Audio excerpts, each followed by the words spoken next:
Welcome back to PandaPenClub. Today I'm going to be reviewing the Crocodile fountain pen, or Crocodile 577 fountain pen to be precise, carrying on quite a streak of animal-themed pen reviews.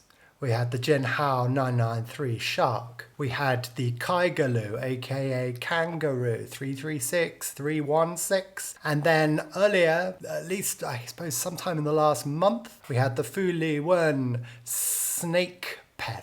Delta fountain pens produced an animal collection, and one of those was a crocodile, and it had a lovely exaggerated animal emblem on the cap in a similar way to the Fuliwen's snake-shaped roll stop. Now, our crocodile fountain pen today has no such show-stopping embellishments, but it's far from understated in its bizarre way. This pen immediately makes an impression on you as an enormous crocodile mess mouthful of various influences and different styles. At the top, on the upper finial, we have a Skywalker, a Mont Blanc Skywalker style crystal dome, although a very miniaturized one, containing a crocodile logo, which is a spitting image for the Lacoste crocodile, which as a teenager frantically trying to fit in, I seem to remember needing urgently various pairs of Lacoste sports trousers with those poppers up the side, where the poppers went all the way up the side, so you could almost have flailing streamers instead of trouser legs. As I thought if I wore those I might be a little safer. I'm not sure they help much, but hey.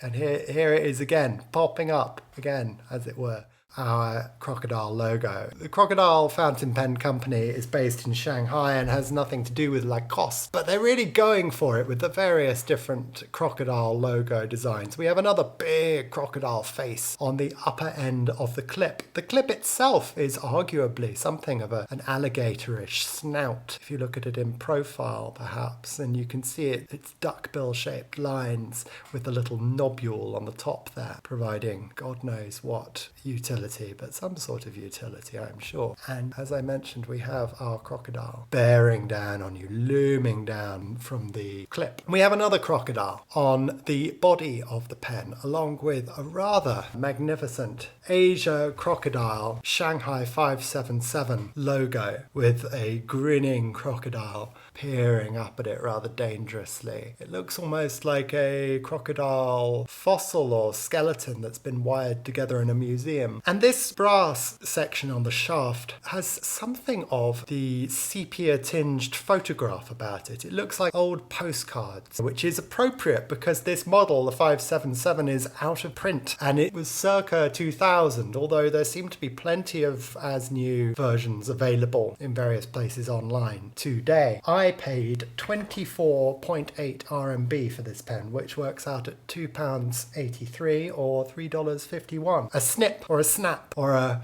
great big heaving motorized animal death plunge of a bargain. The weight of this pen is the other unmistakable aspect of the first impression you get. It's 48 grams in weight. That's quite heavy. My poor little under-exercised arm is getting rather tired holding it up for your perusal, as it will be holding the pen up throughout this review, no doubt. But my life can be made a lot easier by taking the cap off. A vast amount of that 48 grams is in the cap. The cap is 23 grams in weight. The rest of the pen is 25 grams in weight, which is a much more reasonable and comfortable weight to have in the hand. I quite like heavier pens, and I suppose this is a little heavier than most pens of its size on account of all the brass involved. However, it's not an uncomfortable weight to write with.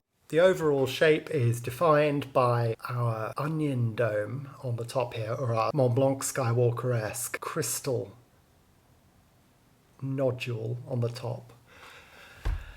The word nipple springs to mind, housing our Lacoste logo, and the lower finial, which is flat-bottomed, rather like a duofold maybe. The lower finial, the majority of the cladding for the cap are turned resin, whereas the metal parts of this pen are, I think, mainly brass. And we have more of this turned resin on the section, which is rather nice. This turned resin cladding is a nice touch because it covers up these metal threads, these very fine metal threads with metal threads on the interior of the shaft, meaning that you have quite a reassuring screwing experience, whereas obviously if plastic on metal threads, never quite such a comfort, never quite so reassuring to use. And the threads are very finely cut.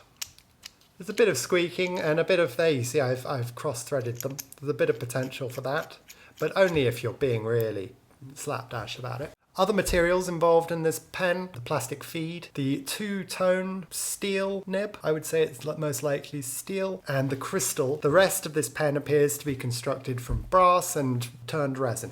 It's nice that the resin cladding the metal is echoed at 3 different steps of the pen. It's also nice that not too much weight has been put in the lower finial. Often you find a lot of weight has been shoved in the rear of a pen like this. A good example of that would be the Kaiger Lu 316, which is quite the heavy in the hand pen, quite the back-weighted pen. This has no such problem because there isn't that much weighting in the back. So much of this pen's weight is in the cap.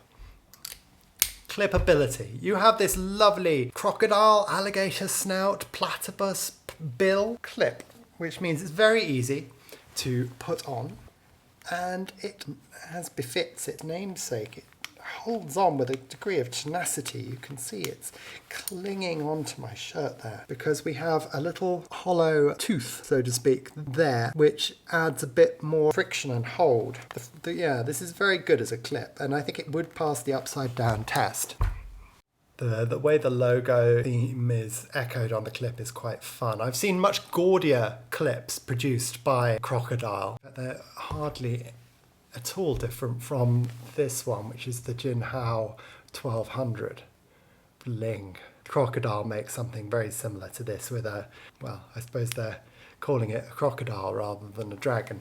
But this, the clip on the 577, is much more understated. It's much more of a subtle reference. The finials are unique, certainly. We have our quite conservative, flat-bottomed resin lower finial, no weight in there as such, which makes for quite a nice balance in the hand. Our upper finial on top of the cap is this funny little crystal nipple with the Lacoste logo housed inside.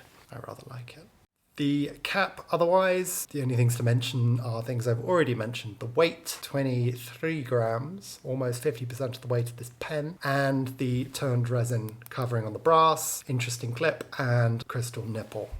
Posting, well, I think you can intuit from my remarks on the pen's weight. It's not a pen you would want to write with posted. It's like rowing a boat frantically, but with very little technique, away from a grinning, bloody hungry crocodile, an enormous crocodile smiling at me with hundreds of sharp white teeth. Where does the name of this pen come from? Asia Crocodile Shanghai, in this sepia-toned old postcard design. Chinese alligators are extremely rare. They average about 6 or 7 feet in length. They're known in China as earth dragon, and there are very few of them. They're only found in one small area of Zhejiang province, which is about 100 miles from Shanghai, and they're living in quite some proximity to humans and urban life, those last rather destitute Chinese alligators, disadvantaged by 5,000 years of rice cultivation. There were once millions of them in the Yangtze Basin area, and now there's probably less than 100. Those that remain hibernate in burrows or warrens, which I find rather hideous, sort of complex networks of underground riverbank lairs. I sort of turn your skin, these long, horny-skinned, short-legged, vicious animals living in burrows in the ground. It's really hard not to feel a little queasy thinking about them. However, we should, of course, value our ecological heritage.